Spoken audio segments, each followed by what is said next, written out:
Can you handle this?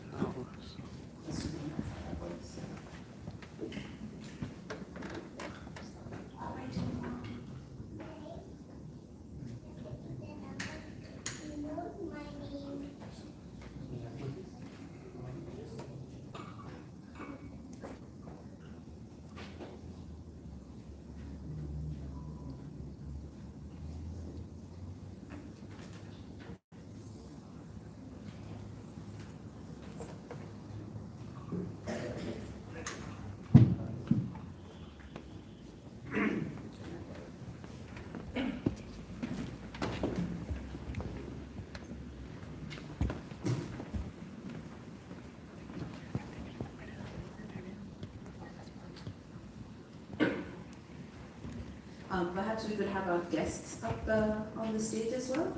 Rajratna, Lamaji, Professor Crane. I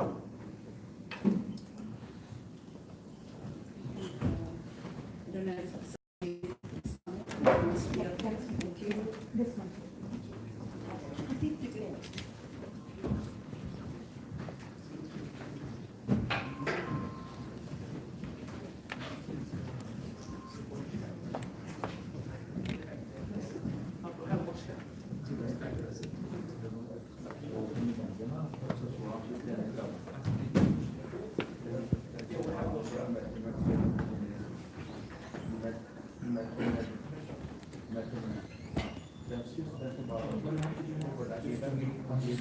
Yes, yes.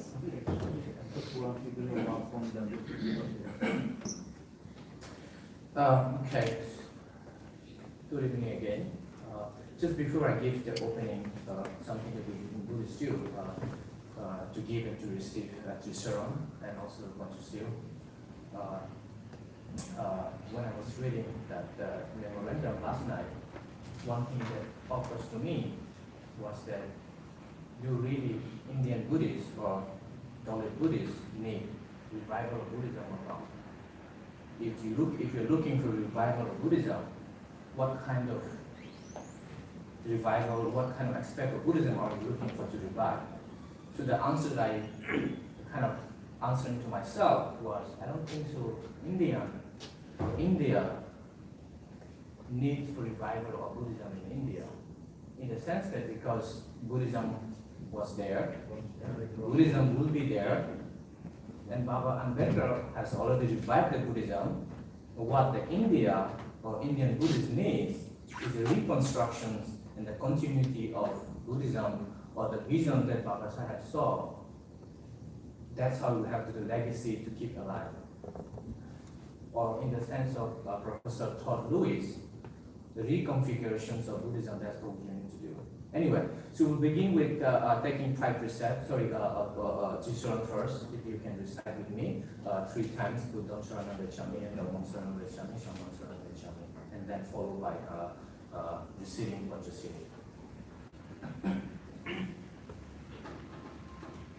Namo tassa bhagavato arahato samma sambuddhassa. Namo tassa bhagavato arahato samma sambuddhassa. Namo tassa bhagavato arahato samma sambuddhassa. Buddhang saranam gacchami, Dhammam saranam gacchami, Sangham saranam gacchami, Tudiyampi Buddham saranam gacchami, Tudiyampi Dhammam saranam gacchami, Tudiyampi Sangham saranam gacchami, Tadiyampi Buddham saranam gacchami, Tadiyampi Dhammam saranam gacchami Tadiyampi sangham saranam gacchami Panatipata Veramani Sikkhapadam Samadhiyami Adinadana Veramani Sikkhapadam Samadhiyami Kamesu Micchachara Veramani Sikkhapadam Samadhiyami Musavada Veramani Sikkhapadam Samadhiyami Sura Mereya Majja Pamadathana Veramani Sikkhapadam Samadhiyami Sadhu, sadhu, sadhu.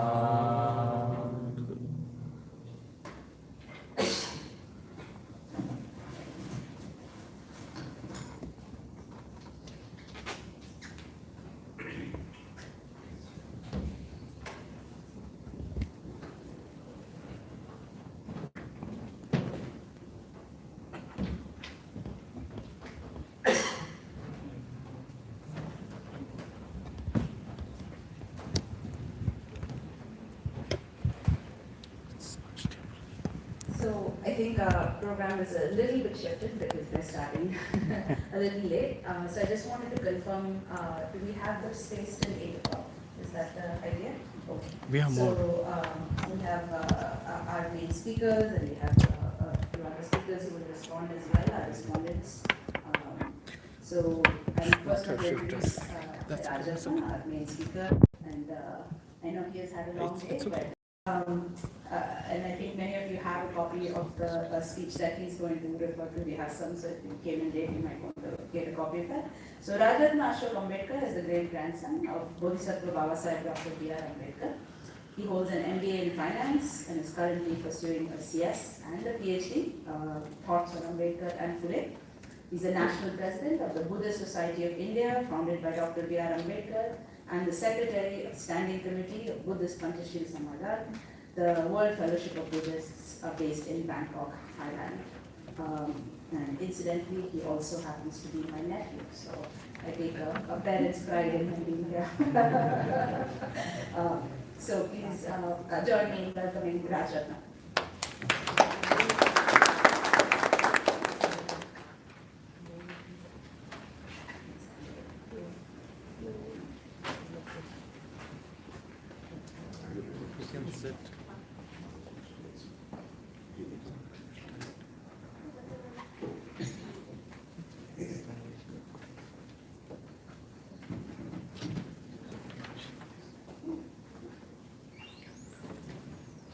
First of all,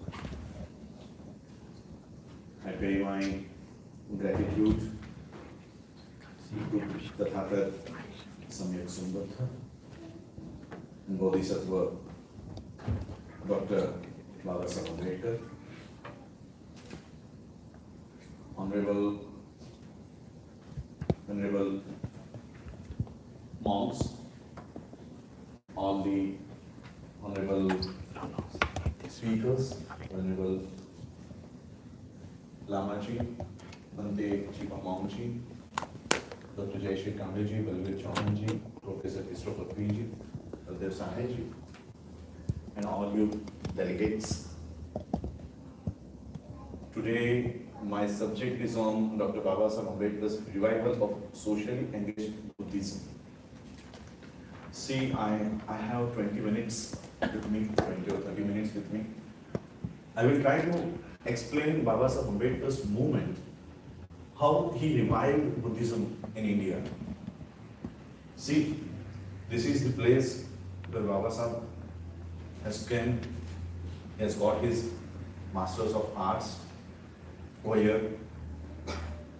As a student of Dr. Ambedkar, thoughts on Dr. Ambedkar and Phule, I have to read many books written by Dr. Babasaheb Ambedkar, which are known as writing as speeches. These books Dr. Babasaheb Ambedkar has written himself. And in that book, I have find some little bit information about Buddhism. In one of his speech, one of his writing, Babasaheb has written, which Babasaheb Ambedkar had run in India, and how he has cultivated the minds of Indians to accept new religion in India. See, in the year 1917, Babasaheb came, in the 1915, Babasaheb came from Colombia to India. Then he was also pursuing his qualification over there. When Babasaheb came in India in 1927, he ran his first movement, that was for Mahar 14 tank water, for that water purpose. Babasaheb had written one essay on that. In that essay, Babasaheb says, I have not campaigned, I have not run the movement for water. The Mahar Satyagraha was not for water. Then what it was for really what it was for. See, in 1927, we were all the Hindus. We all were Hindus. Babasaheb Ambedkar mass campaigned for this water movement. He, near about 50,000 people, all the 50,000 people came to this Mahar for the purpose of water. That water, that water tank, by the resolution of the government, it was open to all. It was open to all, even for the untouchables. But the untouchables of India were so much, what do you say, so much depressed over there, that even though they have got the rights of touching that water, to drink that water, they were not in that state to touch that water. Babasaheb Ambedkar campaigned for 5 years, 1923, 1924, 25, 26, 27. Up to 5 years, he took various meetings, various corner meetings in the region over there, and he developed a sense of humanity. If an animal can go to that tank, then we are humans.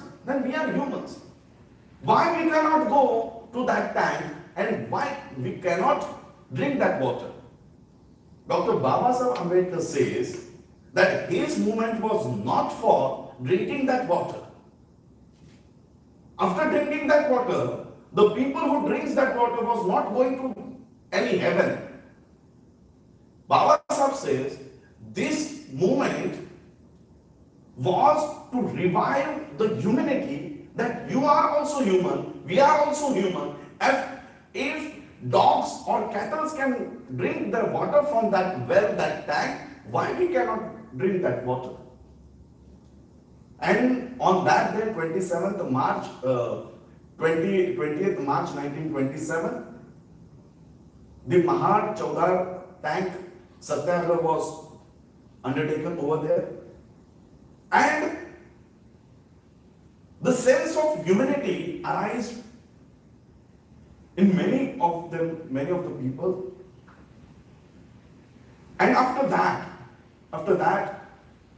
the second incident, Babasaheb was clearly known that the system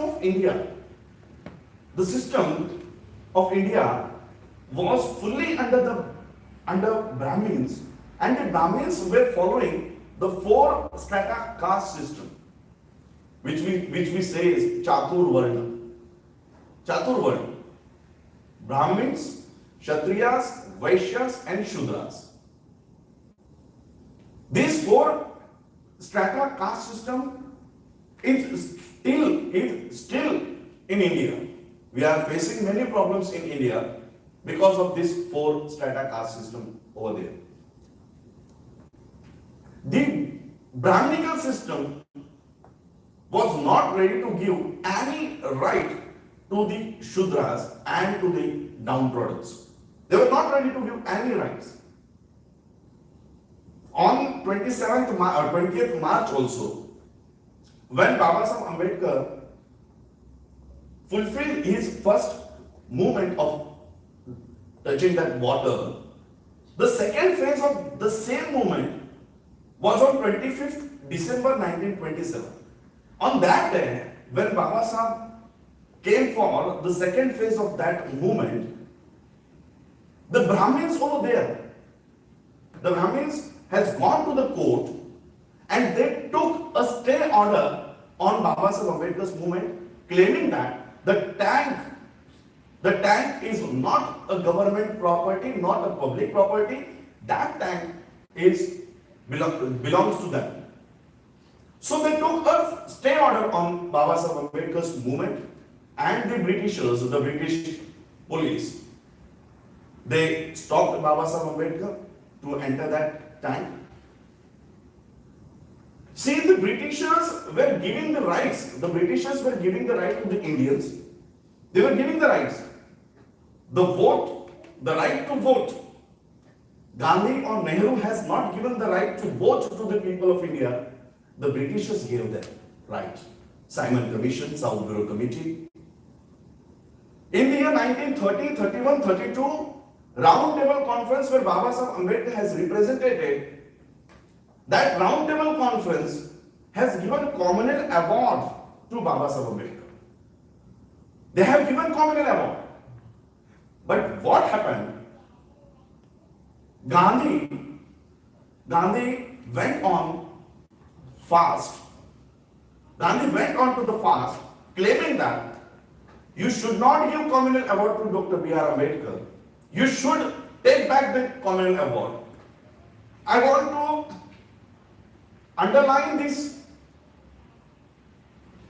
happening or event that the people who had came from outside India, who were Europeans, they were giving rights to Indians. But the system of India, they were against the rights. They were against the rights to be given to the Indians. Because they were following the four strata caste system, only the Brahmins will have all the rights. Only the Brahmins have all the rights to study. The Vaishyas will have the rights to fight. To have the business. The Kshatriyas will have the right to fight. And the Shudra will work for all the three above them. So the Indian system was not ready to give any right to the Shudras or the untouchables or the downtrodden of India. So Baba Saheb's view was that if we want safeguards for the people of India, that safeguard India will not give to the people of India. That safeguards we have to bring from outside India. Outside India. See, Round Table Conference has given the rights to Baba Saheb Ambedkar. They were not Indians. Communal Award was given by Europeans.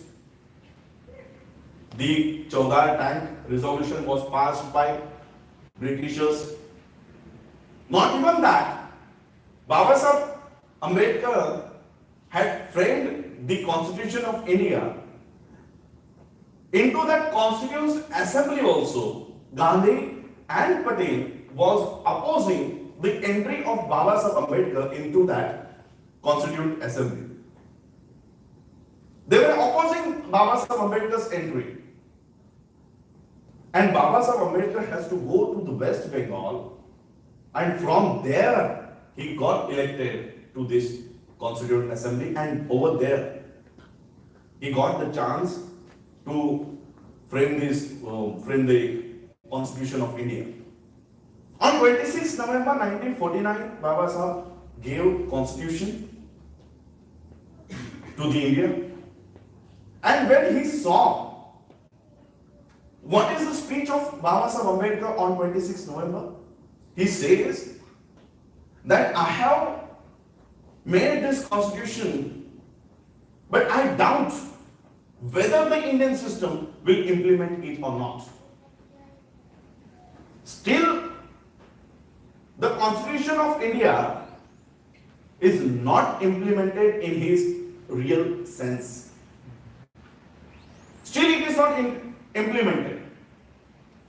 And that's why Baba Sahib Ambedkar was of the view that this system, this caste system, will not give us any right, and therefore he attended the first World Fellowship of Buddhist Conference. And over there, at that time, World Fellowship of Buddhist first conference were witnessing 28 representatives from 28 Buddhist nations over there. In third conference, almost 54 countries were participating in that. And in fourth conference, the number of countries was increased. Now, the World Fellowship of Buddhists has more than 140 Buddhist countries as a member over there.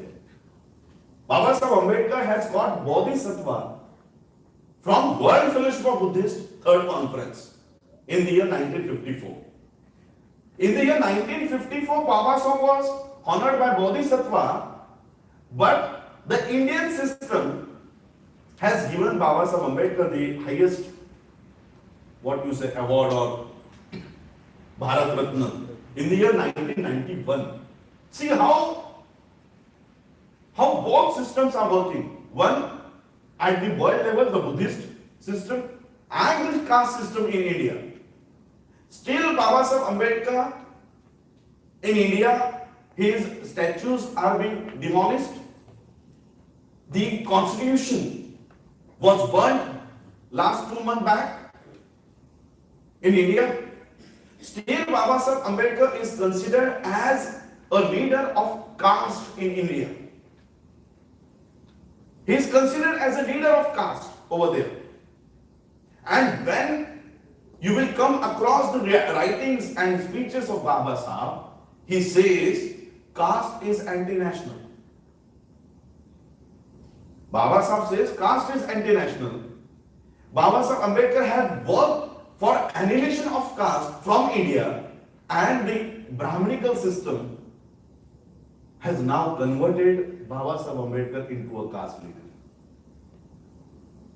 What Baba Sahib Ambedkar was against that caste system, now he is considered as a caste leader over there.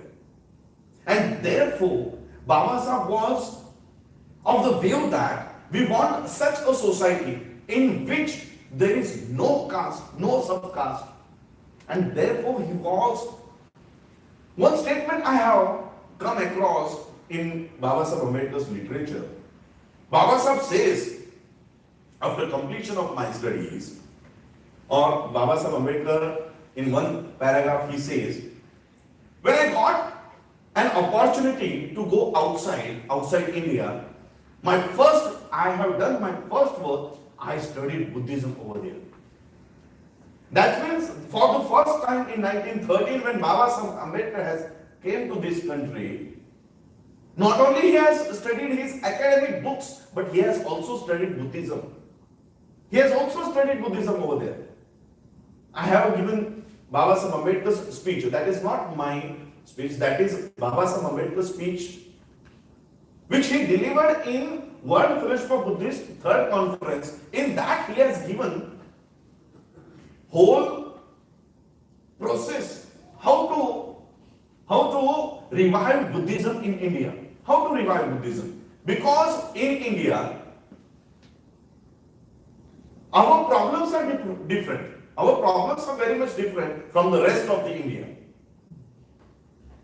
We are still fighting for the social justice. We are still fighting for the social justice. And that's why Baba Sahib, in one of his paragraphs, he says, that we want that Buddhism in India which is based on social justice, which is not based on meditation or abhidhamma, but it should be based on social justice, because still we have not got that social justice. And when I became secretary at the World Fellowship of Buddhist Samadhana Committee, Buddhist Panchashila Samadhana Committee, over there I have got many information how Indian caste system is taking undue benefit of Buddhism. In India, RSS is considered as a Brahminical force in India. RSS, Mohan Bhagwat, you must have heard the name. It is just like ISIS, Jaish-e-Mohammed. It is just like that organizations which RSS is in India. What they have done, do you know what they have done? Narendra Modi, you have heard the name, our Prime Minister. He has claimed that many Buddhist nations are of wrong belief that Narendra Modi is a Buddhist man. When I passed last conference which I attended at Japan, over there I came to know from one of the monk that the monk told me that this time India has got a Buddhist Prime Minister. I asked him, who has told that? Who has told you that Narendra Modi is Buddhist? He told that whenever he comes to our country, he brings Buddha's idol with him. He goes to the Buddha viharas. Is he not Buddhist? See, Narendra Modi in his state, India, Gujarat state, he belongs to the state of Gujarat. In Gujarat, they have government circular. They have government resolution, GR, for conversion to Buddhism. They have banned conversion to Buddhism. Now there is no conversions in Gujarat. No official conversions in Gujarat. And this GR, this government resolution now is going to be implemented in other states of India also. In some months or coming years, there will be total ban on conversion to Buddhism. On one side, they are banning conversion on Buddhism, and on the other hand, they are claiming that they are Buddhist. Second thing, the Chief Minister of Uttar Pradesh, Yogi Adityanath, you must have seen him on newspapers or television. He wears saffron robe like our monks are wearing. Now see, Brahmins have one system. They also remove their hairs, but they have one ponytail on their head. If you have observed Chief Minister of Uttar Pradesh, Yogi Adityanath, who is a RSS candidate or RSS preacher, he don't have that ponytail on his head. He don't have that ponytail. What he has claimed, do you know what he has claimed in the other Buddhist nations? That he is a Buddhist monk. Yogi Adityanath is a Buddhist monk, and on the name of Buddha, Narendra Modi, Amit Shah, or this Yogi Adityanath have collected unamounted donations from many Buddhist countries.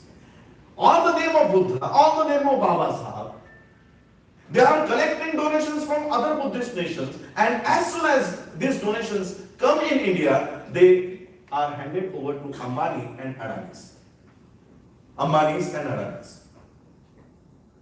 Now, after this conference, I will be attending the 16th United Nations Day of Vesak at Vietnam.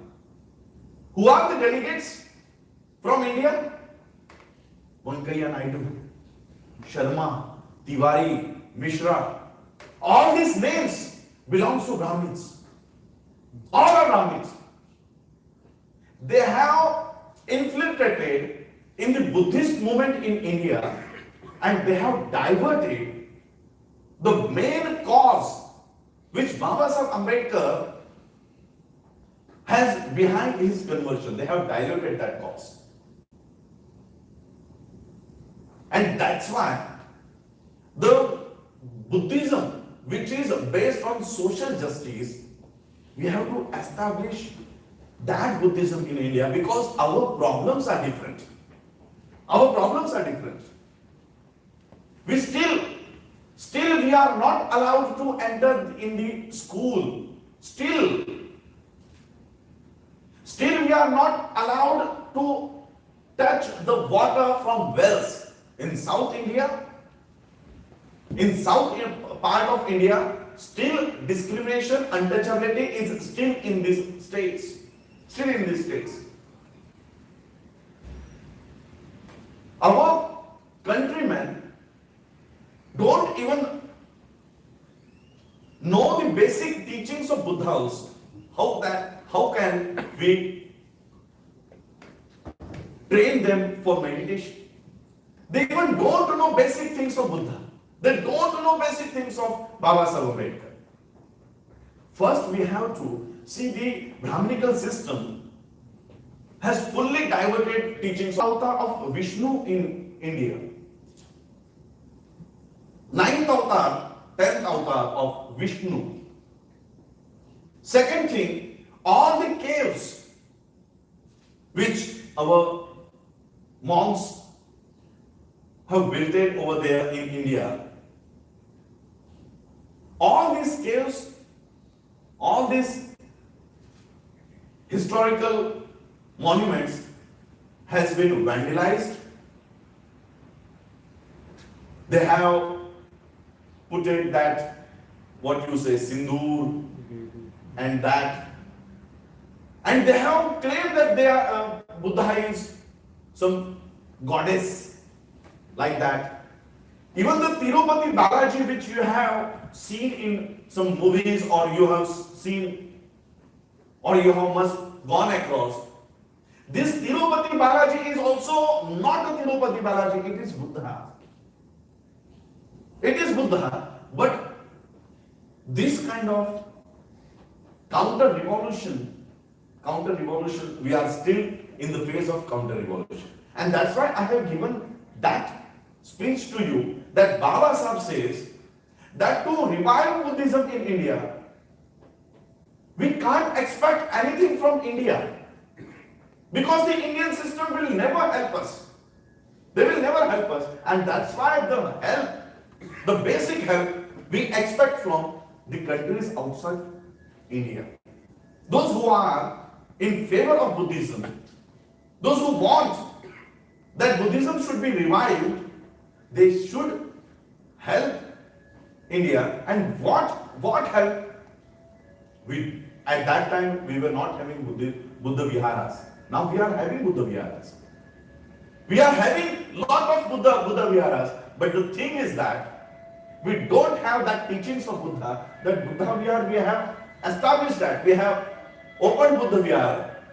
But no one is going into that Vihar. No one is going in that Buddha Viharas. And all the gods and goddesses, our people are still preaching in their homes. That's why this social movement of Buddhism we want to revive in India. We want the education should be emphasized on this movement. Baba Sahib Ambedkar has established the Buddhist Society of India in the year 1954. He started the construction of Buddhist Society of India, and he got registered in the year 1955, 4th May 1955. Today, I think 5th May, we are celebrating 64th Foundation Day of Buddhist Society of India today also. On that note, Baba Sahib Ambedkar has prepared objectives of Buddhist Society of India. In that objectives, Baba Sahib says, we have to establish schools and colleges for religious and scientific studies. Still in India, no scientific studies. We don't have any scientific studies in India. We don't have any scientific studies. Religious studies. And what Baba Sahib Ambedkar has emphasized, to have comparative study of all religions. All religions should be comparatively studied. In India, what system we are having? That only Hindus will read only the Gita. Hindus will read only Gita. The Muslims will read only the Quran. Christians will read only the Bible. And the Buddhists will read only the Buddha and his Dhamma. Our system in India is like that horse which you have must seen. A horse cart. That horse has some, what you say, blinders.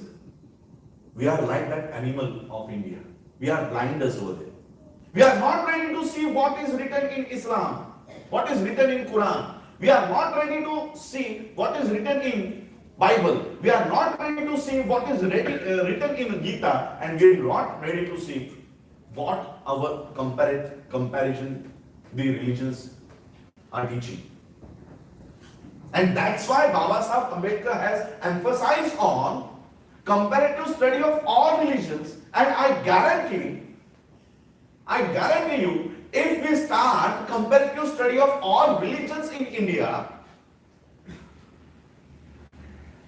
half of the population, after a period of 10 to 15 years, they will convert to Buddhism, because we are not aware of the teachings of Buddha, yet we are not aware of what Buddha has taught in his life.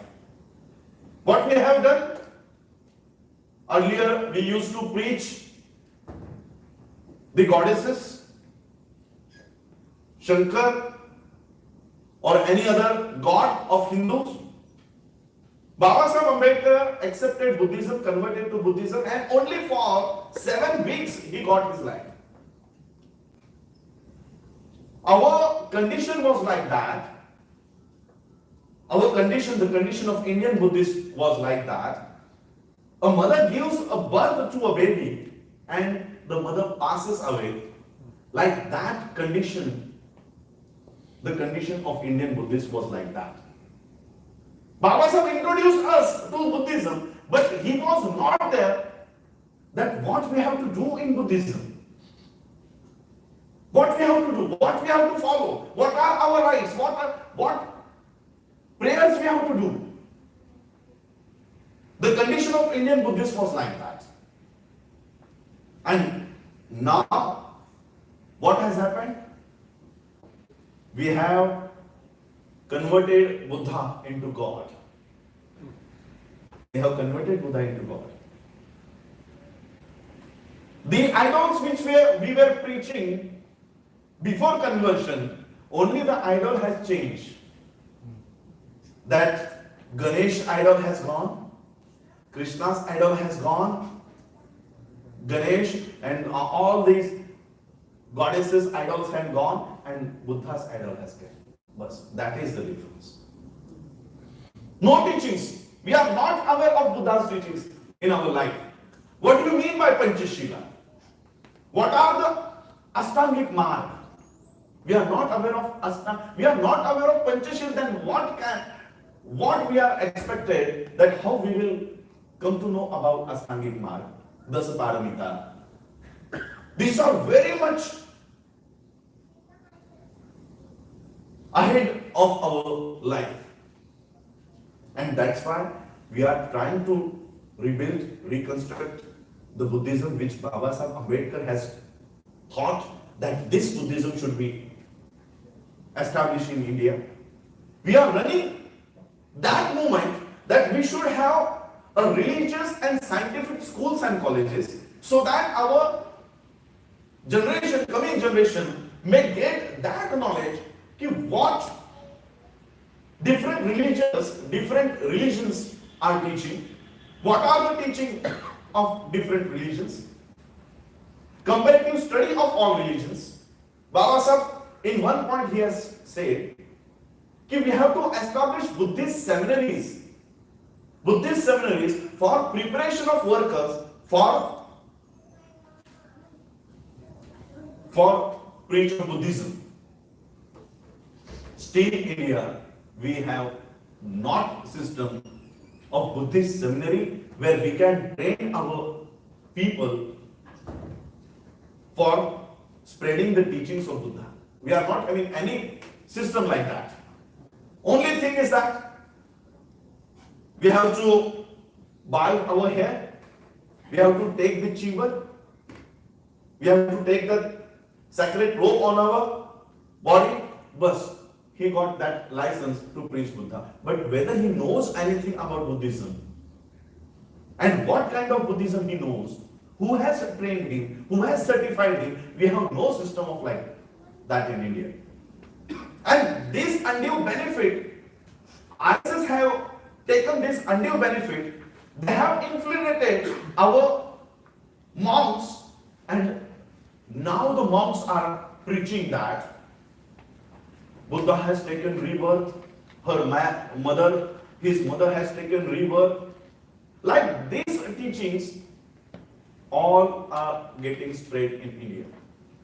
And the problem is that the real Buddhism, the Buddhism which Baba Sahib Ambedkar was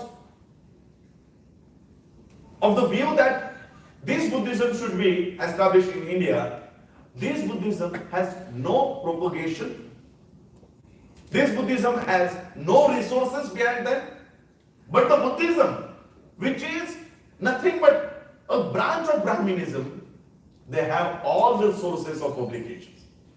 They have all the sources. They have the media with them. So, this movement, Baba Sahib Ambedkar has thought that this Buddhism should be established in India. But still we are fighting with our basic requirements. Still we are fighting with that. Still, because already we are 1 hour late, and I think this hall is up to 8 p.m. only. So, for the revival of Buddhism in India, which is based on social justice, I will seek your coordination, your cooperation. How should we establish Buddhism in India? What steps should be taken? How the people of India should be motivated to not only to get converted to Buddhism, but to accept the Buddhism, the teachings of Buddha into their life. Into Japan, when we gone for the 29th World Fellowship of Buddhist Conference, they were not having big Buddha viharas on every corner of the street. They were not having that. They were having one big Buddha vihar after 10 or 20 kilometers. We are having, in India, we are having Buddha vihar in every area, in every district, we are having a lot of Buddha viharas, but we are not having that teachings. So we are emphasizing the teachings of Buddha should be taught to the people of India. A sense of nationality, a sense of fraternity, that should be developed, because still, see, many Indians are also sitting over here, but still they have a love and affection to New York, to US, because the system in your country, they don't discriminate. But in India, see, in India, there are no Indians. In India, you will not find Indians. You will find small group of castes. Small group of castes. 7,800 castes are there in India. Only castes. Subcastes, including the subcastes, this will cross 11 to 12,000. We are a group of castes in India. We have in the past 72 years of our independence, we have not yet established a sense of nationality in India. We have not yet established that sense. How could we expect that we will turn to Buddhism? Still nationality, we have not accepted that sense. That's why from this dais, instead of giving my views, I will like to hear what kind of solution, what kind of ideas we get to establish Buddhism in India. Baba Saheb Ambedkar, in the year 1956, he got converted to Buddhism, and in his last phase of life, he told that up to my last breath, I will preach Buddhism in India. I will propagate the Buddhism in India. And up to his last minute, on 5th December 1956, he was writing the book, The Buddha and His Dhamma. He was writing preface of that book. And he has given us that system, but now again the Manusmurti, the law of Manu, which is based on discrimination, which is based on 4 strata caste system, is again getting revived day by day. And that's why we need cooperation from all the Buddhist countries. We need help from all the Ambedkarites all over the world, that how to fulfill the dreams of Dr. Baba Saheb Ambedkar. And that's why I am here, because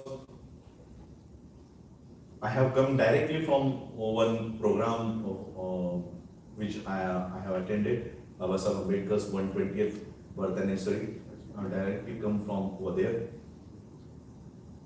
And that's why I want your views, that what we can do. Only this much I can guide you, or I can have a conversation with you. I will give my, or I will say that I will like to hear from you what we can do. You all have invited me, Jai Shri Kamle, what we say, by age wise, she don't look like my auntie, but by relation, she is my auntie.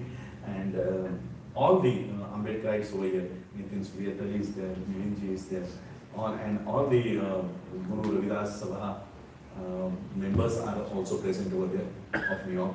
They have came to attend, and you all guys, in this little period, you have organized such a good lecture over here. I thank all of you, and I thank all of you for hearing my speech over here. And I will hand it over the session to Jai Shri Kamle. Thank you for listening to me. Jai Hind, Jai Bharat.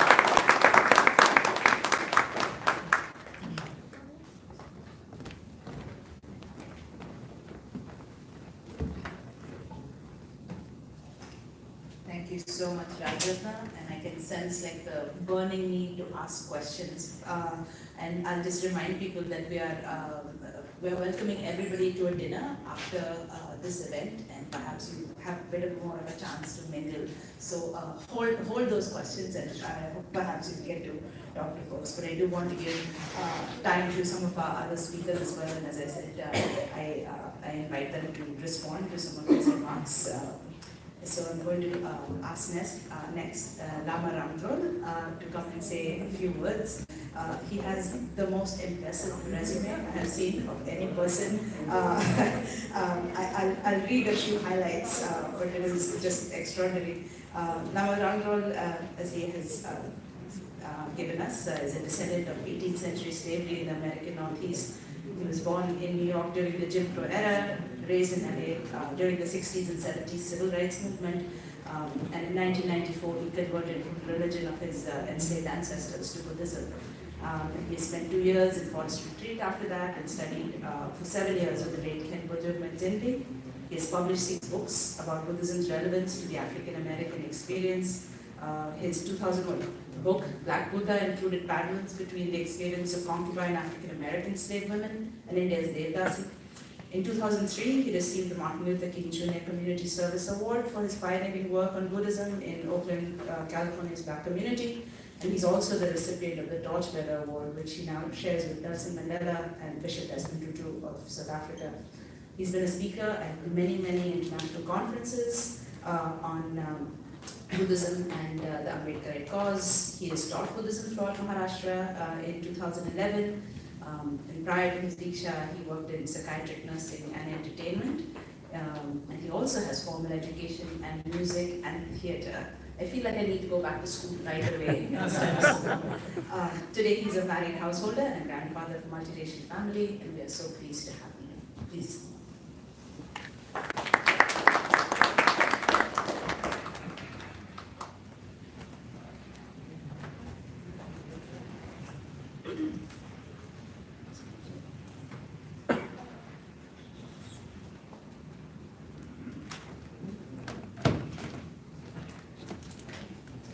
Can you hear me?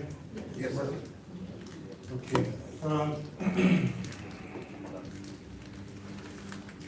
I would like to say to Rajratna Ambedkar ji, sir, thank you for coming to America. Thank you for your passion. Thank you for your work. Thank you for your intelligence. Thank you for your leadership. Thank you for your unwavering commitment to the uplift of humanity and the resurrection of the human personality. Thank you.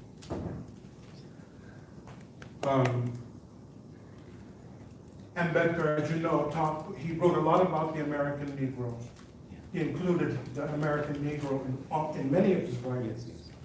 And I want you to know that who he was talking about was my family. Oh, And me. Right. So as a representative of that lineage in America, and as a representative of a person, of a phenomena of the Diksha in African America for the first time, and as a spiritual leader and Buddhist teacher in the major Ambedkarite organizations in America, and as the person who was summoned to the bedside of Rajkumarji to tend to his family, I pledge to you that all of the sphere of my influence in this world will be dedicated to creating a global Diksha based on your model, based on your truth. We need to know what's going on, because our Diksha in the West can be everything that cannot be done in India. I also pledge to you that I will train the children in the Ambedkarite movement to be the most profound, intelligent, brilliant teachers of Buddhism that will ever grace the land of India. I know that there are people here who know of my work, and they know that, I don't play around. There was a time in American history where another community reached out to us in South Africa. And we had a president who was enamored by the Krugerrand and the gold, and how the currency could be gold and legitimate currency of a nation, so it would not lose its value. And the President of the United States at that time was Ronald Reagan, and Margaret Thatcher was the Prime Minister of England. And they thought it was a brilliant idea, but the people of Europe and America said, wait a minute, apartheid is a problem. The dehumanization of human beings is a problem. There are things more important than economy. And the people uplifted themselves and came to the aid and the rescue of the people who were in bondage and brutality. And apartheid fell. And it's with that same spirit that we hear you. We understand. Our heart breaks for the struggle that you're going through. But we are ready to mobilize. We are ready to culturally translate Ambedkar's teachings, because I translated it into African American understanding. And the quintessential statement that I got from that translation is this, and I feel very proud to tell you. I was born into the religion that it used to enslave my family, but I solemnly assure you, I will not die anymore. And I say to my Rajratna brothers, we are in solidarity with you, and we thank you for coming. And this movement is all-inclusive of every heart and every mind in support of making Diksha, and more importantly, Ambedkar's ideas of liberation of the human spirit, a global understanding. Thank you very much.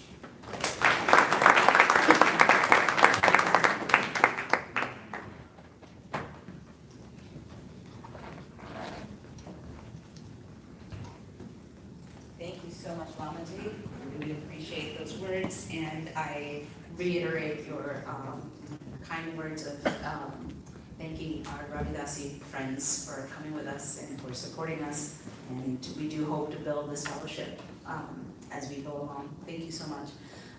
Before I call our next speaker, I'm told that Mr. Chauhan is here, and we would like to invite him up on stage if he so feels comfortable. We'll bring up a chair. Please do feel free to join us up here, sir. We'd be happy to have you.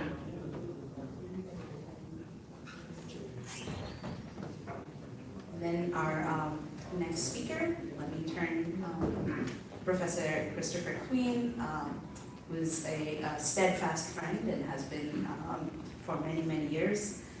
Professor Queen lectures on Buddhist studies and world religions at Harvard University, where he served as Dean of Students and Alumni Relations for continuing education. His research focuses on Buddhism and social change, and particularly the human rights movement of the Buddhist converts of India, followers of B.R. Ambedkar. Dr. Queen served as president of the Bar Center for Buddhist Studies and co-founder of the Dharmachakra Mission and Academy in Bodh Gaya, India. He has edited and contributed to 4 anthologies in contemporary Buddhism and published articles, chapters, reference entries on Ambedkar Buddhism, socially engaged Buddhism. He has considered himself an Ambedkarite since his first encounters with the followers and writings of Baba Saheb Ambedkar in India in the 1980s.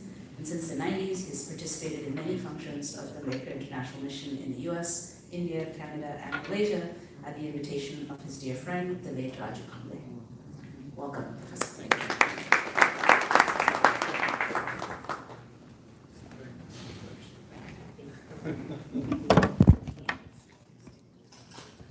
I'm good, I'm good.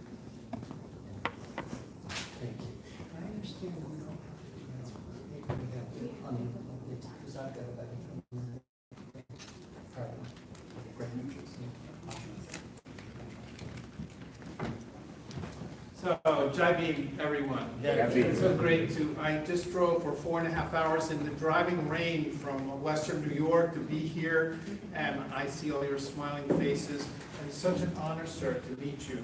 Sri Ambedkar, I really glad to know about your work and to hear your impassioned speech. And I have just retired after 35 years teaching the comparison of religions. So important. And Dr. Ambedkar was very clear that if someone would take the time to place the teachings of the great religions side by side, as you say, perhaps half of India would suddenly become real Buddhists, not just people who distribute Buddha icons when they're out of the country. Some shocking things that you told us about that government regulation in Gujarat. I mean, I was unaware of that. Very frightening what's going on right now. And my friends in Bodh Gaya, with whom I worked for so many years, Ambedkar Buddhists, they say if this election is a sweep for the BJP, then my friends say, I don't feel safe in India. Yes. I don't feel safe I don't know what will happen to us. And he's lived all his life, he and his wife. You'll see pictures in my PowerPoint. So I don't want to waste too much time with preliminaries. I raised the question, what is a Buddhist? Because world Buddhists increasingly associate this tradition with meditation. Yes. And as I find my travels since 1988 in India, among Ambedkar Buddhists, there is a wide range of opinion about meditation. Many feel it is a quintessential Buddhist thing to do. Others feel it is a kind of a Hindu plot to put you to sleep so that you will become malleable and become the tool of Brahmanical schemes to make you work harder or to be quiet, to stay in the shadows and so on. So I have compiled some quotes from various people. It's an unresolved question, but I wanted to write a paper showing that among passionate Buddhists in India, this is a subject of great interest. And I'm going to rush through it a little bit because I know it's very late now, but I have some interesting pictures to show you. I love this. If you've been to the Symbiosis Museum in Pune, this is a wonderful big thing. It's kind of it makes it look very squashed now because it's taking up this whole screen like that. But anyway, so yeah, all the images. Can you is it possible to make this not be elongated like that? It makes everything look so flattened out on the screen. It doesn't matter. It's fine. It's fine, it's fine. Here, it's good. Yeah, Oh, I see, here it's fine, yeah. just on my screen. Very good. Okay, so, in the 60 years since the Great Diksha, Buddhists, Navayana Buddhists, or Dr. Ambedkar called it New Vehicle Buddhists, are still undecided about the role of meditation. Critics sometimes argue that Vipassana, meditation technique taught by Goenka, founder of this worldwide movement, promotes political passivity and regression to a Brahmanical Hindu mindset. On the other hand, supporters of meditation, some trained in the Goenka centers, others in the Buddhist-inspired organizations such as the Rajratna Buddhist Movement, or TBM, also in Maharashtra, may be considered these terms. They reply that meditation, mindfulness, vipassana, these things we will consider the same thing, sharpens their perception of reality as the Buddha taught, making them better Buddhists and more effective activists for social change. So these differences came to a public attention at the time of the Ambedkar birth centenary, observed in the early 90s, 1991. In fact, there was a big symposium here at Columbia University. My son Ambedkar was here, and we had a lot of discussion, very honoring Dr. Ambedkar. So Professor Gopal Guru of Pune University accused members of the TBM of spiritualizing Ambedkar's message by promoting what he called transcendental meditation and by de-emphasizing political activism. They were saying followers of Ambedkar don't care about politics anymore. They just want to meditate all the time. The article is titled Hinduization of Ambedkar in Maharashtra, and it appeared in Economic and Political Weekly, 1991. Now, Dhamachari Lokamitra, the British-born leader and spokesman for the TBM, responded with a detailed rebuttal, citing Ambedkar's endorsement of mental cultivation as the basis for political and social change. Today, 25 years later, this debate goes on. And I'm supposed to be up to my fourth slide now, so let's go forward a little bit. These are some of, this is Dhamachari Lokamitra, I just mentioned him, at their center there in Pune. Now, this is the man I'm about to quote. This is Hardeep Singh Atri, who is the creator and host of the popular website, Dr. Ambedkar's Caravan. So I wrote to him, we had email conversation. He says, Did Buddha really say meditate? There are many Ambedkarite Buddhists in India who would argue that he never said meditate. And these days, the interpretations are coming from different adulterated sources and from abroad where they don't know the real Buddhism. Dr. Ambedkar's idea of Buddhism was scientific Buddhism. And what Vipassana teaches would be spiritual Buddhism, which I believe are quite different. I am not denying that there might be some benefits of meditation at the personal level, but how socially and politically active are those who are doing meditation and those who are not? What have those involved in Vipassana done collectively for the community? That's what he wrote to me. Now, at the same time, Rajesh Kumar Baud, my friend and colleague in Bodh Gaya, who with his wife, Usha, Dr. Usha Kumar Baud, are both school teachers, very highly educated. Speaking for himself and his wife, says, we both practice Vipassana, organize monthly meditation programs at the Burmese monastery in Bodh Gaya. I believe that meditation purifies our mind from mental pollutions and gives us mental power to solve all of our difficulties in life and make us stronger. The more we practice Vipassana, the more powerful we become. People who reject Vipassana are the ones who want to get something for nothing. That's what he says. So Usha and Rajesh are from this local Dalit community and teach social studies in the public schools. They have two wonderful teenage kids who are studying Vipassana and going on to college and university, as Dr. Ambedkar would be very proud of them. So, in the next couple of minutes, quickly, I'd like to present a sampling of some of these findings from interviews, and also a quick look at what Dr. Ambedkar said in his great book, the Buddhist Dhamma, about meditation, okay? So, 21 years after his famous speech at Yolo, where he said, I will not die a Hindu, born a Hindu, in which he declared his intention to seek a faith outside of Hinduism, he publicly and dramatically embraced Buddhism, as we all know. At the same time, he was preparing his final and great work, Buddhist Dhamma, a book he called the Bible for the New Faith. In this section of the book, titled, How a Bodhisattva Becomes a Buddha, he treats the role of meditation as follows. Let me fast forward on some of these slides. That's Usha and Rajesh leading meetings, and these are the many monks who come to the Dikshas. This was the 50th anniversary of the Diksha in Nagpur, and then also the 60th, which I attended both of them. This is the big, famous picture from the original 1956. There's Maisaman Abhavasab with the monk Chandamani who initiated the vows. These are all historically famous pictures, of course. This is this is the Buddha I actually bought in Bodh Gaya 30 years ago. That's in my study. Okay, and here's Dr. Ambedkar at the Round Table Conferences in 1932. Fantastic photos of him. That almost doesn't look like him, but there he is there riding in a car, and so on. Fantastic archives that you have at the museum there in Pune, and this great painting there. Okay, the reason I'm getting ahead of myself, but I'm about to talk about this Buddha pictured on the wall there. So here's what it says in Buddhist Dhamma. It took Gautama 4 weeks of meditation to obtain enlightenment. He reached final enlightenment in 4 stages. In the first stage, he called forth reason and investigation. Then concentration, equanimity, mindfulness, purity. Thus, with his mind concentrated, purified, spotless, and defilements gone, subtle, dexterous, firm, dispassionate, not forgetting what he was after, Gautama realized that there were 2 problems to be solved. The first was that there was suffering in the world.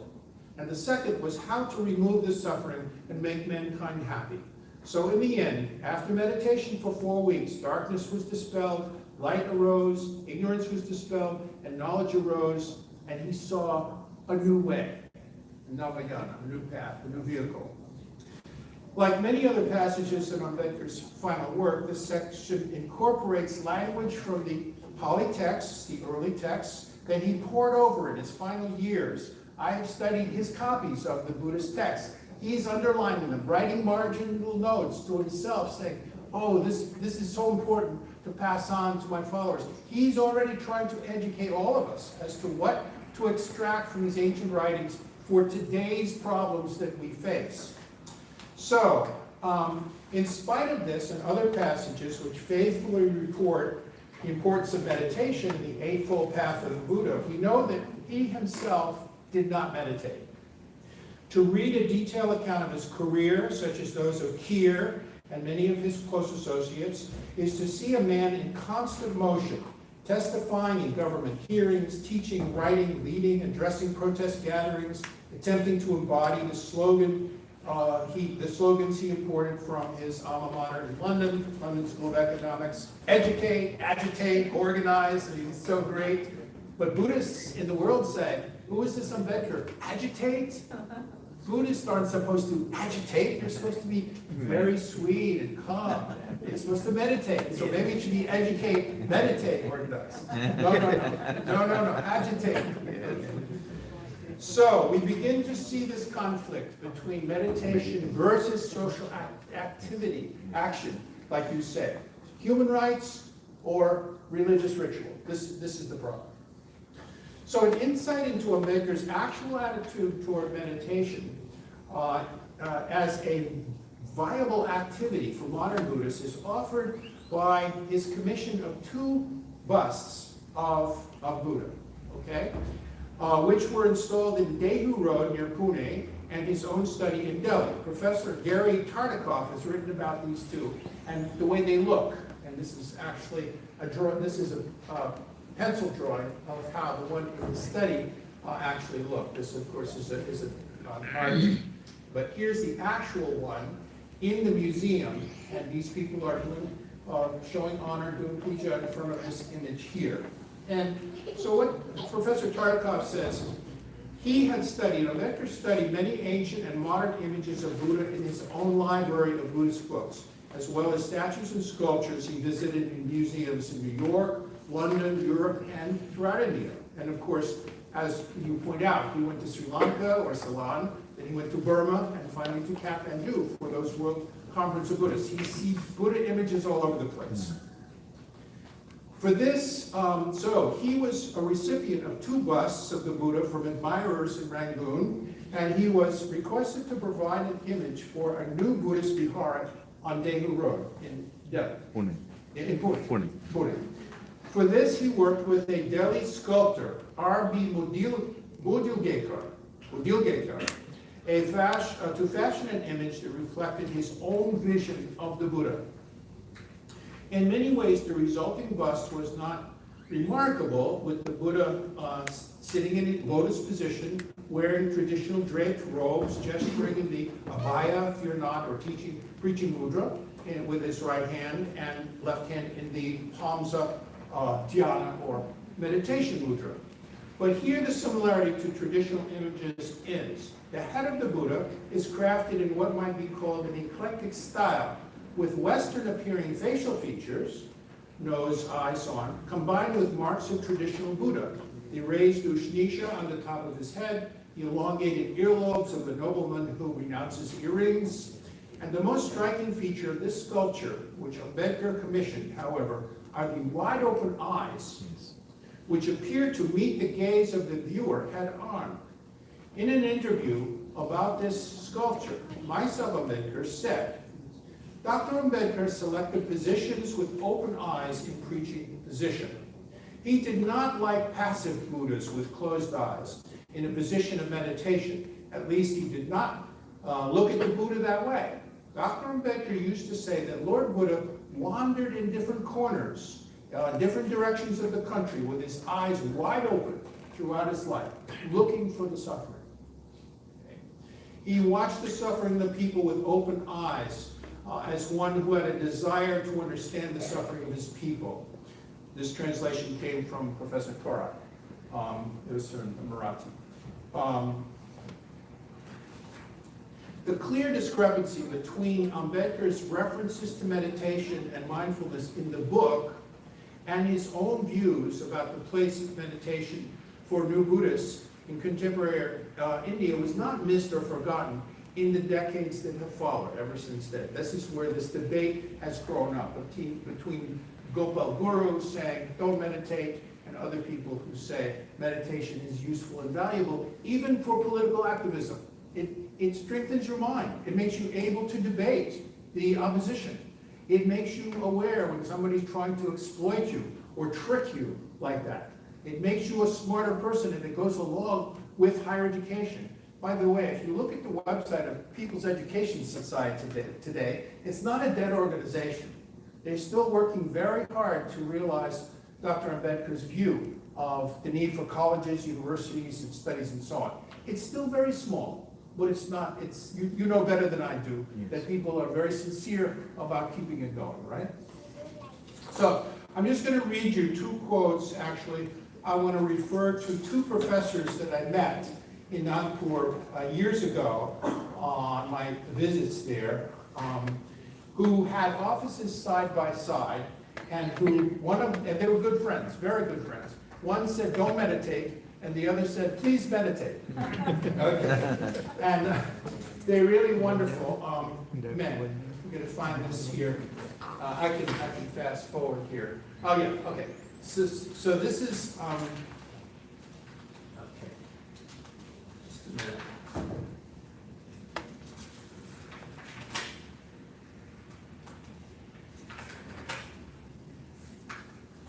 This is a professor of physics, N.K. Doke. Doke and his wife were convinced that those who practiced Vipassana were being drawn back into Hindu religion and could not be trusted to carry out the struggle for Dalit human rights. In his office next to Doke was Pali and Buddhism professor Paulo Conde. This is Professor Loconde and his wife and his daughter and his wife's sister, I believe, in their home. And Professor Loconde had been to several retreats in Igatpuri at the Vipassana Center there. And he says, meditation makes me a much better fighter for human rights. And so these two guys, good friends, but they couldn't stop fighting over meditation. Finally, I was at the dinner party. I said, please, stop fighting about meditation. It doesn't make any sense. You don't have to meditate. It's up to you. Because Buddhism is so much more than one ritual. That's just one ritual. So there's more parts to this paper which I could read, but I want to show you my slides because they're kind of fun. These are young men who are at the training center, Nagloka, in Nagpur, sitting around their leader, their beloved leader. That's a very, very famous photograph you've all seen many times, more than monks. These are the Dalit voice guys. And I met them on my very first trip in 1988. And of course, they're activists, and they also talk about Buddhism, but mainly it's political challenges that face us. This is my favorite portrait of Baba Saheb Ambedkar. I hope, don't use this for your book. I want to use this for my book. I want this on the cover of my book. Right? And these are the men who come together for the Ambedkar Social Group with Usha and Rajesh Kumar Bala in Bodhgaya. And they discuss the problems they face in their life: lack of health care, lack of education, support, respect, and what can be done about it. And they organize and they try to find resources, people to help them out. Very inspiring. They're sitting on the bed, that's the family bed. It's a one-room house, right? And they're eating a few snacks, but they're taking it very seriously. There they all are. The big fat white guy in the background, that's me.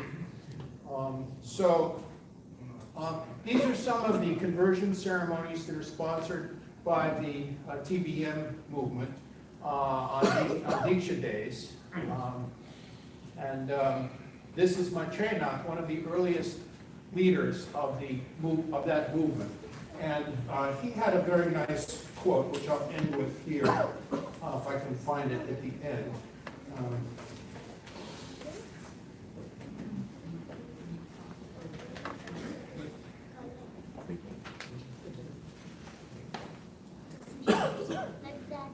Well, I can't find it. But he's basically saying that meditation is really something that most Buddhists around the world do associate with the Buddha and his teaching. And of course, monks, not all monks in history meditate. Many of them are scholars. Many of them are going around doing good works in the community and so on. But we associate Buddhism with mindfulness. And in the West, now mindfulness is such a major industry. It's a multi-billion-dollar industry. You can get an app on your phone that reminds you, it rings a bell, reminds you when to meditate, and you can pay for, joining the gymnasium of the mind. This is about, secularized Buddhism. It's being applied in classrooms and boardrooms, even in the military, to keep military people whose job is killing people by drone to meditate so they won't become too stressed out.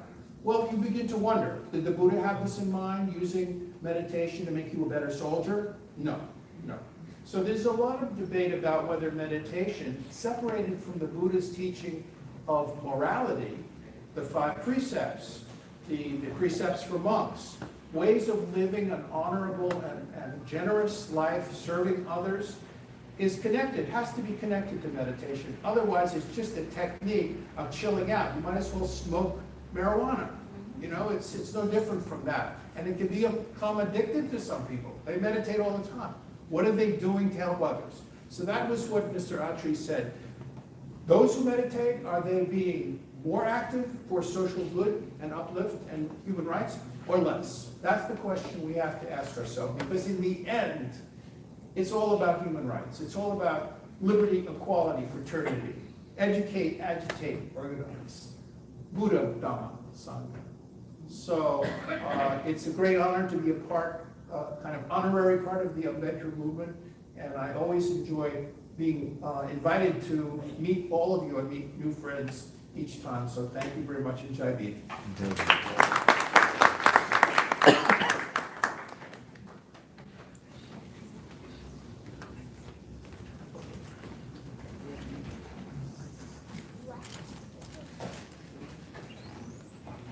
Thank you so much, Professor Queen. That was wonderful to see.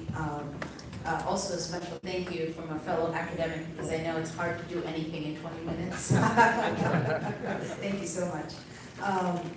And my final invite for the evening, our final speaker is Mr. Hardev Sahai. And even before we read his introduction, I actually would like us to give him a huge round of applause for making all of this possible. Thank you.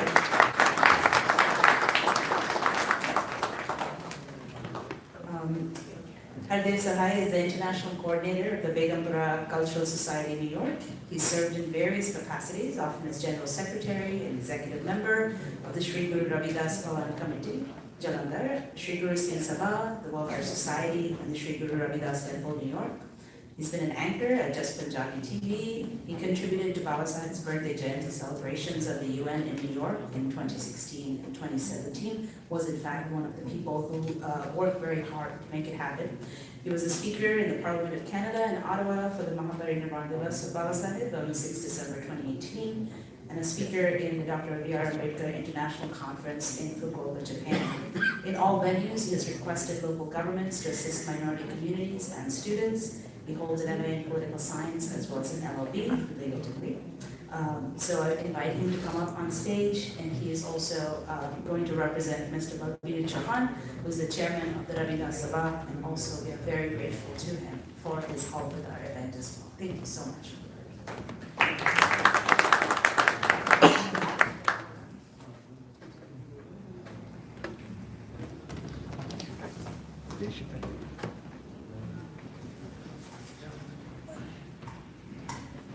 Jai Bhim.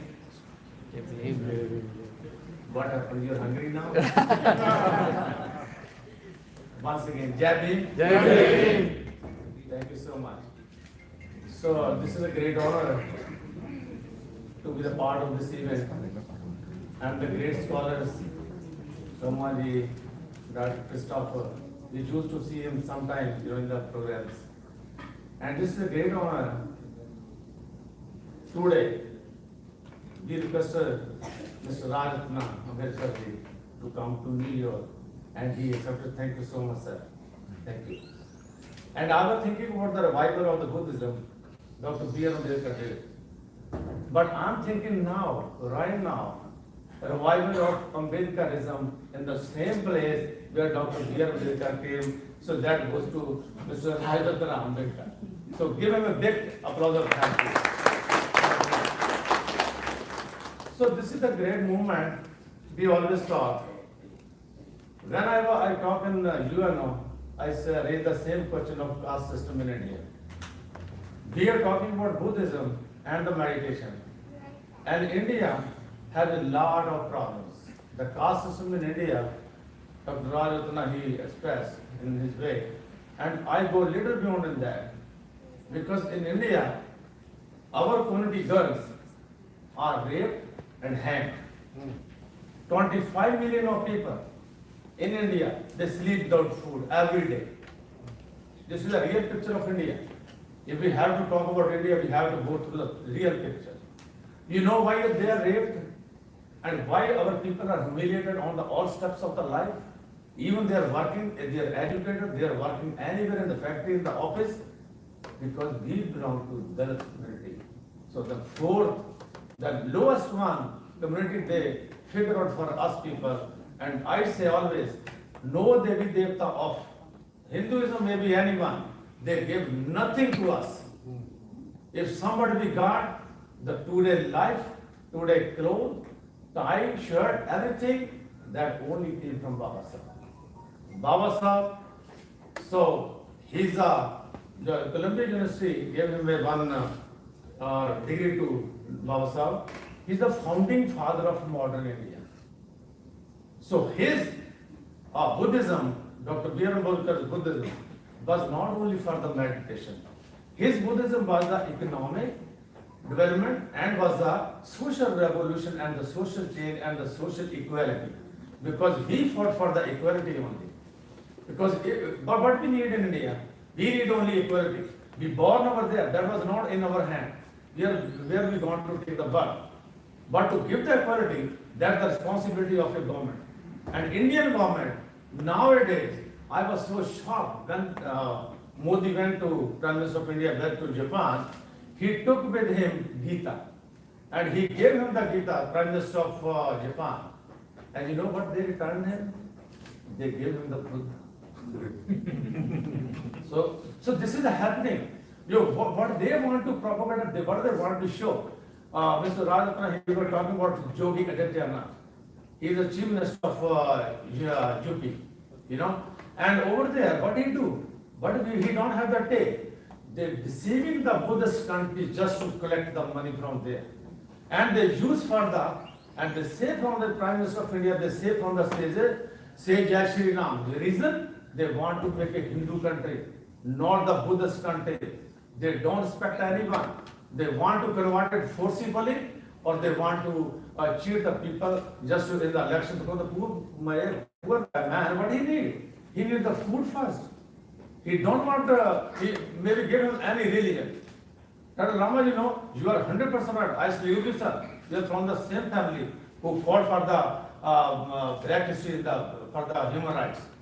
And the Dr. B. Ambedkar is the biggest champion of the human rights in the world. Because this was a very critical question for him to fight for India. Because in India, they don't understand humanity. They don't want to propagate humanity. But from the stage, they always say, we are the peaceful religion on the humanity on the earth. But we don't consider, because the people over there are raped, the people over there are murdered. You know, Rohit Bemula, he was a PhD scholar. You know why he was killed? On the basis of the caste only. Why? Sometimes I ask them, if you don't want to learn the humanity, so you are not the human beings. You are not. But the fault in our people are. Why they always humiliate and they are always always don't respect the humankind? Why? So this is in the mind, came from the religion, the Hindu religion, they hate it and they want to put us on the lowest level. Baba Sahib, Barack Obama, President of America, he said if you born in America, we may say him the sun, you know, after sun, only the light came from Dr. B.R. Ambedkar, who enlightened the people in India just for the human rights, the fundamental rights, the basic rights to the people.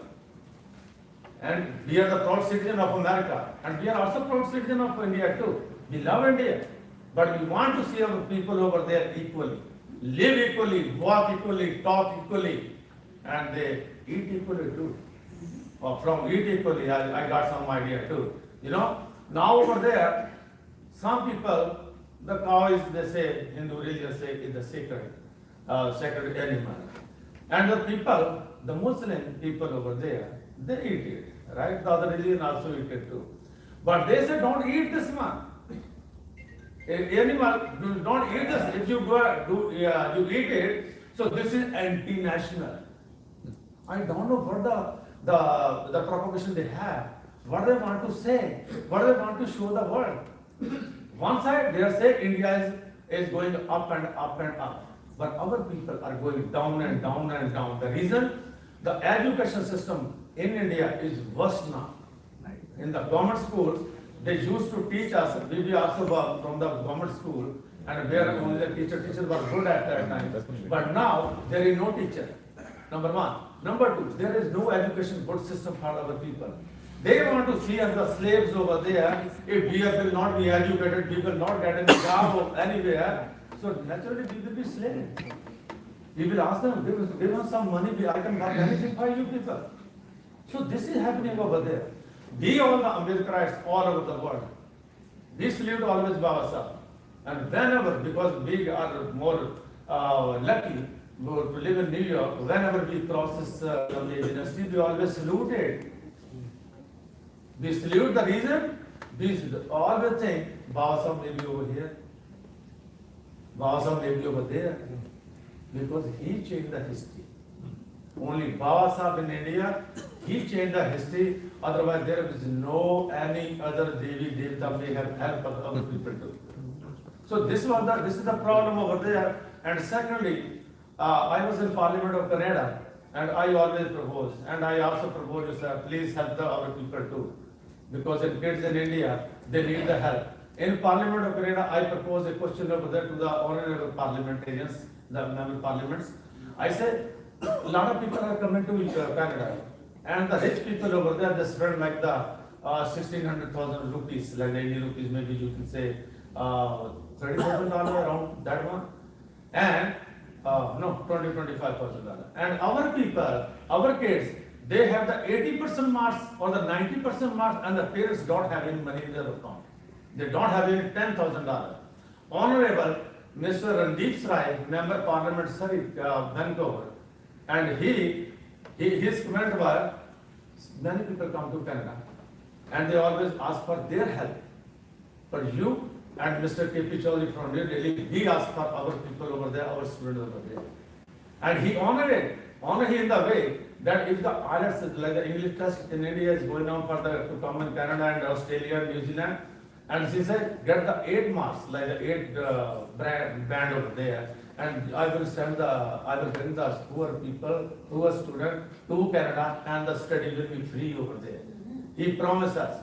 So we are going to make ready maybe 30, 40 people in my state, like Punjab, to make it ready and come to America and they will study free over there. You know how the biggest visionary Baba Sahib was? He write in the Constitution, the Indian Constitution, the poor people will go to foreign countries because he has experience in America and England. They will go over there, but the government of India and the state government, they will pay for the fee and the living over there, everything. This is in the Constitution of India. But I salute also Maharashtra people, they find out. We Punjabi, we go some other way to cross the border and this and that, but you find it. And Mr. Hemant Sute, I also salute him too. He find it and he sent 49 the poor students to America. They are studying free. He requested to central government, he requested to Maharashtra government, and that is a group, not only the Hemant Sute over there too. And the kids came to over here. And I live in Tennessee now. One girl, her name is Roshni. She came over here. When I asked her, what is your dad was doing over there? And she said, my dad is working on the fruit cart, and he's getting 100 rupees a day. Do you think a 100 rupee a day earning man can send his daughter to America and spend the $75,000 just pay fee? Impossible. Impossible. But Baba Sahib's vision was so long, he tried to help our people. And we have to pay back to society now. So that is the Baba Sahib's more, the biggest mission over there. Anybody, he tried to, the Begumpura Cultural Society of New York and Sri Guru Das Sabha of New York in the big temple in Queens. I think Mr. Lamad, he was over there one time, yeah. So we built our own meditation center like that. But the meditation center is less, but we discuss the problems of our society in America. And we request like the leaders over there to help our people in India too. Yeah, and pay back to society, I went to Japan and I was the speaker over there because Raju Kamle, he figured out everything, he planned the one conference over there, Dr. B.R. Ambedkar conference. And from America, I was alone because $100,000 people earning, they never had that time, we are free. Because we are passionate for Baba Sahib's mission and want to pay back to society. Over there, I raised the same question. Brocominian people, they were also, but I never knew that one. Before that, we never knew that. Raju Kamle was so great, he united the world. He united the Punjabi community and the Maharashtra community. And one time, he was Mr. Raju Kamle and Hemant Suter, I was were talking in somewhere in the function in 100-year celebration of Columbia University. Baba Sahib came in 1913 and this was the function of 2013. So when we were talking and he was talking to Hemant Suter that you are also popular in Punjabi community too. So try to unite it. Raju Kamle was also a great person. Because he worked for the community and he was earning $150,000. When he passed away, I was over there, I met his wife and nothing was in his account. You know what he was doing? He was paying really to the back to society. He was paying back to society by uniting the society. He was paying back to society. He always buying the books of Baba Sahib and distributed all over the world. When I was in Japan, I raised the same question over there. This is a beautiful country. Third economy of the world, and and please help our kids in India, because in India, if somebody is Ambedkar and engineer and like the top educated person, they are getting only 15,000, 10,000 rupees. You know how much is? $150 a month. How can they survive it? So I requested over there. And the Maharashtra, the kids over there, they gave us a dinner on 29th of September. And I saw there are no Punjabi people over there because Punjabi people you can find all over the world, even Africa, anywhere, you know. And I asked them the question. They told me, you have to learn the Japanese language.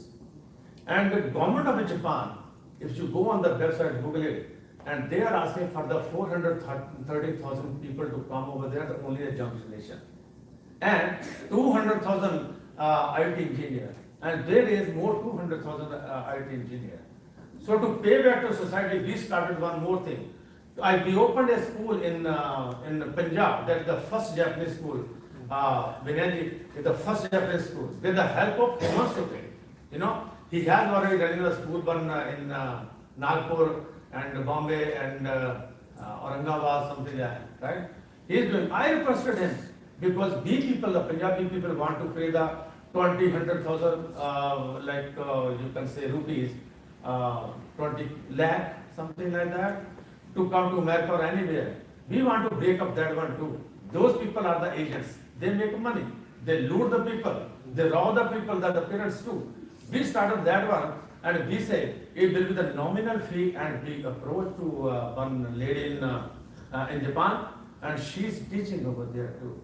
You know, at the nominal expenses, the people will go over there. In 5 years, they will be the PR over there, like the permanent resident, and after 10 years, they will be the citizen over there. And what they do, and they need only young generation, from 20 to 35 years old. Because in Japan, you can find out over there 140 years old man or woman, you know. If the generation is going old, and the young generation, they don't want to become kids, and they are looking for the people now, and they also going to do the globalization of Japan. They started English from 1st of January 2019. So I request everybody, anybody, if you want to pay something, do it only on the education. If Baba Sahib was not educated and the history, he was unable to change it. You know, so we have to change to the education. If the education is bad over there, try to help the people, or the intelligent students over there, the girls over there, and try to bring them legally in a country. And like the 50 people, 50 students, they already sent to America. We can also do over there too. When I'm going back, I'm going to see Chief Minister of Punjab, just to request him, just to help the people, the student, the poor student, and give the Baba Sahib right in the constitution. We are not the beggars. We are not begging anything. We want that one, just to help those people who want to come there and tell here, and over there in India, they are getting nothing over there. Not a good life, not even the basic needs over there. So, there's a lot of problems over there, but you know, we cannot solve all the problems, but we can do something, little bit. And I salute to those people too, who do the very little, pay back to Baba Sahib, and who do the big one. Some can do by the money, some people can do by the time, some people can go over there and they can also counseling, they can do the counseling. In Mansoor they used to do the counseling, more than 90,000 people on Nagpur function when it's 14 October, the Diksha Dhamma. So he do over there, he was honored by the Maharashtra government too. So I request also, like Vinay is very intelligent girl, or like Milan yourself, and I request you to help those people too in India, not only Maharashtra, we are the Punjabis, we are also your brothers and sisters too, right? Don't do the discrimination with just kidding, just kidding. This is all our family. This is the family of Baba Sahib. Yes. Maybe living in the south, maybe north, maybe anywhere east or west. Maybe in any country of the world. Baba Sahib created a big family in the world, and now in India is a big war and the fight between Ambedkarism and the Brahmanism. They are frightened from the Ambedkarism. Because what is Ambedkarism? That's a reality. They show you the real picture. And they show you something that if you propagate, if you like, you can meditate in the next world. Next world, you will be in maybe America, maybe Canada, maybe anywhere, maybe heaven. So that is our story. Our people, I think, if you want to do the meditation, always think about the people living back home. If you want to do the meditation, not do it for yourself, do it for other people. Then I think it's a real meaning of God. Right? Because don't go by that one. I give you one example. I'm sorry, I'm taking a long time. My nephew, he's in England. How the mentally sick the people made it, even the educated people. If they say, I don't like go over here or something like that, pray, maybe something wrong happened to me. My nephew in England, he living over there, and he got a baby son. And I call him that congratulations is good and good luck. And from the back, lady spoke, go over there, Muhurt is going out. The time is out for the Muhurt. Means like some two. I said, what she say? And he said, my wife saying, go to a Pandit and get the name of this kid. And I asked him the question, is he your son or Pandit's son? He said, my son. I said, if your son, if you can give the birth to a son, why you don't put the name over there? He said, how can I do it? Because we are little on that system from the centuries in India, so misguided, I think, practice over there. He said, what can I do? I said, you can do it. His grandfather's name was Hariya. You know, Hariya is a nickname like small names in Punjab. I said, your grandfather's name, great-grandfather was Hariya. What is the name Harish? What is the name Harsh? And if you don't like, what is the name Hariya too, like the George too? What Hariya too? And he said, now I understand. And he gave the name to his newborn son, Harish. And I was happy. Because sometimes he said, okay, he is doing, is okay, his life. So we don't want to remove this like the bad things from the society, because if you want to build the society, the nice society in India and the developing society in India, so you have to be alert and say something. Say something. If you don't say something, your life, your problem, and the problem is getting bigger and bigger and bigger. And we are in the going backward, not we are going in the developing country like India or maybe tomorrow superpower. I don't think so, because over there is a confusion, big confusion of the religion. And if you want to make the Hindu country, and where the Buddhists can go, 25 million over there, sir, Christians, where they will go? 25 million Muslim over there, where they will go? And when the turn, our people turn comes over there, they say, this is nothing, don't worry, they are not going anywhere. We will carry them, we will threat them, we will do anything, we will beat them, and they will come to Hinduism. So this is happening in India. Real picture in India is different. And Buddha came from India, and Baba Sahib, I salute always salute. And Baba Sahib adopted Buddhism because he studies all the religion. After that he figured out this religion is good, and this religion is on the basis of the equality, and this religion will give the scientific mind to the people. That is more important. And if we can give the birth to a baby or something, and we can't name him, so what kind of meditation we want? That is not the meditation. That is a confusion in the mind of everybody. So once again, I thank you so much. All the aim. I also miss Raju Kamble today, because on 100 all the programs were celebrated in Colombia and Consulate of General in New York, and we were together. Me, Kundarpal, everybody on the Gurdwara committee always come over there. He always bring over there. I also salute him, I miss him too. And Begum Prakach Society of New York, to which I belong to Guru Das of New York. So I always pray, and I always pray to Baba Sahib. Just Baba Sahib, give them the mind of education and let them work for the society, and the people will pay back, and our society will be good. So thank you so much, Rajratna ji. I requested him, and he cancelled 2 programs to come on this day. And I appreciate that one, because he has a line of programs and the tickets are booked everywhere. So I requested, this is the first Punjabi program, and we love to see you over there, because he is the first Baba Sahib's family came over here. First After Baba family, Sahib. after Baba Sahib. After Baba Sahib, he is the head of the whole family of the world. Yes. All Ambedkar. He is not he belongs to your family. He used to belong to your family. Now he belongs to the whole world. Now. He is the best leader, jurist, economist, and he did everything in India, but the people didn't appreciate him. Now they want to remove Ambedkarism from the Buddhism. Because if you want to study Buddhism, if you go by the Ambedkarism, that makes a spark in the society. And they don't want the spark. They want just a meditation. Do the meditation, close your eyes, go to heaven. That will be the story of the meditation. So thank you so much once again. Thank you, Dr. Christopher Ramani. Thank you so much. Appreciate it. And I have the very nice feeling to come always over here in Columbia University. Thank you. Jai Bhim. Jai Bhim. Once again, Jai Bhim. Jai Bhim. Thank you. Thank you.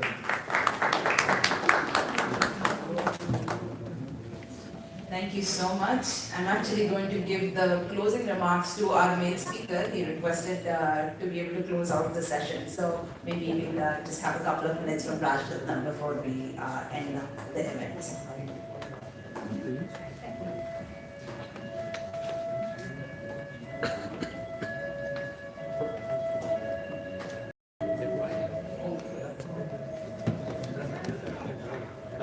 Again taking your time.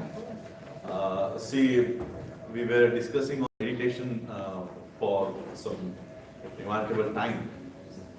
And I don't want to discuss the efficiency or efficacy of meditation.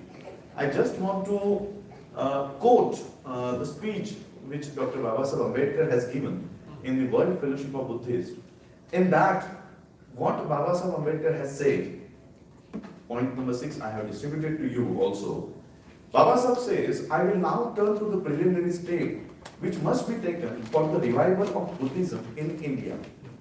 I mention below those that occur to me. First, the preparation of Buddhist gospel which could be a constant companion of the convert. The want of a small gospel containing the teaching of the Buddha is a great handicap in the propagation of Buddhism. The common man cannot be expected to read the 73 volumes of Pali Canon.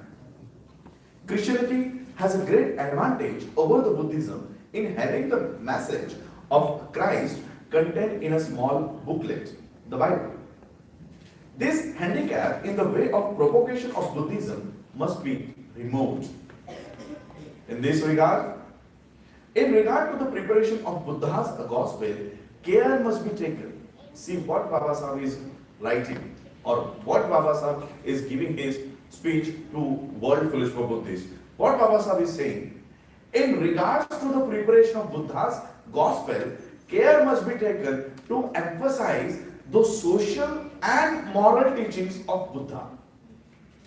I have to emphasize this because what is emphasized is meditation, contemplation and abhidhamma. This way of presenting Buddhism to Indians, would be fatal to our cause. This would be fatal to our cause. Baba Sahib has not criticized meditation. So this point says that Baba Sahib is saying that this way of presenting Buddhism to Indians would be fatal to our cause. And in the second point, in the subsection 2 of second point, in that again Baba Sahib is saying that for ordination, that is becoming a priest, in Buddhism there is no ceremony like baptism. This is the main reason why people after becoming Buddhist slip out of Buddhism. We must not introduce a ceremony like the Christian baptism. Sorry, it is now. We must now introduce a ceremony like the Christian baptism, which every lay person must undergo before he can be called a Buddhist. Here again Baba Sahib is saying one more important point. Merely uttering the Panchashila is not enough. Merely uttering Panchashila is not enough. Many other points must be added to make a person feel that he is easing to be a Hindu and becoming a new man. And in this point, in this regard, Baba Sahib has given 22 vows. 22 vows in this regard Baba Sahib has given. So I have to emphasize these two paragraphs to all these present delegates, that not Baba Sahib has not emphasized on meditation, not he criticized on meditation, but he said that meditation would be fatal to our cause. He has never said anything wrong or had practiced on meditation. So I wanted to clear this point to all of the present delegates, and I again thank you to Dr. Rajratna for giving this opportunity to me to clear these 2 points, and I again thank you all for listening. Thank you.